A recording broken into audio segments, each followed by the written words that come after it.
વડોદરાના આકોટા બ્રિજ પાસે ડમ્પર પાછળ લેતા 2 થી 3 વાહનો આવ્યા અડફેટે। વડોદરા શહેરના અગત્યના વિસ્તાર ગણાતા આકોટા બ્રિજ પાસે રસ્તા ઉપર હાલમાં એક અકસ્માતની ઘટના સામે આવી હતી, જેમાં અવરજવરથી ભરેલા આ વિસ્તારમાં એક ડમ્પર ચાલકે રિવર્સ લેતા રિક્ષા સહિત 2 થી 3 વાહનોને અડફેટ લેતા અફરાતફરી મચી જવા પામી હતી। ત્યારે ડમ્પર ચાલક બેકાબૂ થઈ જતા પાછળ રહેલા વાહનો સાથે અથડાયું હતું। ત્યારે સમગ્ર ઘટનામાં 2 વાહનો અને એક ઓટો રિક્ષાને નુકસાન થયું હતું।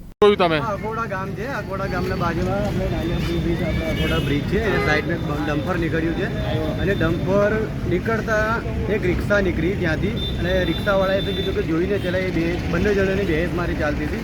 એમાં બીજો એક જણો આવ્યો કે તને ચલાવતા આવડતું નથી એમ છે ફલાણો। ડ્રાઈવરની કોઈ ભૂલ નથી, એને ઉતારી દીધો સાઈડમાં અને અંદર એ બેસી ગયો। એના અંદર પોલીસની ગાડી આવી એટલે પોલીસની ગાડીને બી ઠોકી અને જે પાછળ ફેમિલી જોડે રિક્ષા હતી એવીને બી ઠોકી।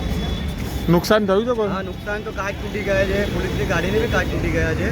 एम तो बहुत पुलिस की आई गई, पुलिस की बहुत आई गई, आई को कोई नहीं। ओके। આજે જે મોતના સોદાગર તરીકે આજે ભારદારી વાહનો રોજના અહીંયાથી જઈ રહ્યા છે, આજે જે ઇસ્યુ થયો આપણે જોઈ શકીએ છીએ। આગળ એક બાઇકવાળાને અથાડીને આવ્યો, પોલીસની ગાડી જે હતી જીપ હતી પોલીસની જીપને અથાડી। એટલે અત્યારે પોલીસ પણ સુરક્ષિત નથી। ભારદારી વાહનનો સમય અલગ આપવામાં આવેલો છે। આજે આ પ્રકારે અહીંયાથી અત્યારે 11:30નો સમય છે। આ જગ્યાએ અત્યારે ભારદારી વાહનો કેમ અહીંયાથી જઈ રહ્યા છે? અને આપણે જોઈ શકીએ છીએ કે ટ્રાફિક પોલીસ અલગ અલગ પોઈન્ટો અલગ અલગ જગ્યાએ ઊભા રહે છે। મન ફાવે એમ પબ્લિક જોડે જે છે એ આપણે દંડ વસૂલી રહ્યા છે, પણ આવા વાહનો એમને નહીં જતા દેખાતા નથી। આ મોતના સોદાગર તરીકે ફરનારા વાહનો છે। આજે આપણે જોઈએ અટલાદા બ્રિજ ઉપર જ્યારે એક એક્સિડન્ટ થયેલો ત્યારે એક મૃત્યુ થયેલું। એવા તો ઘણા કેસીસ છે કે આ ભારદારી વાહનો ના કારણે મૃત્યુ લોકો પામે છે, પણ એ લોકો ઉપર કોઈ લગામ નથી અને મન ફાવે એમ એ લોકો મોતના સોદાગર તરીકે ફરતા હોય છે।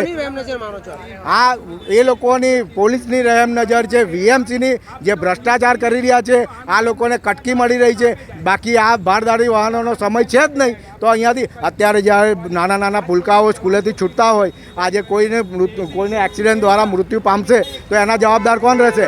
આજે હું તમને એ જ કહેવા માગું છું કે આ લોકોને તાત્કાલિક ધોરણે બંધ કરાવે અને જ્યારે લૂંટ જ્યારે ચલાવી રહ્યા છે અને પબ્લિકને જ્યારે દંડ લે છે તો આવા લોકો જોડે દંડ કેમ વસૂલાતો નથી?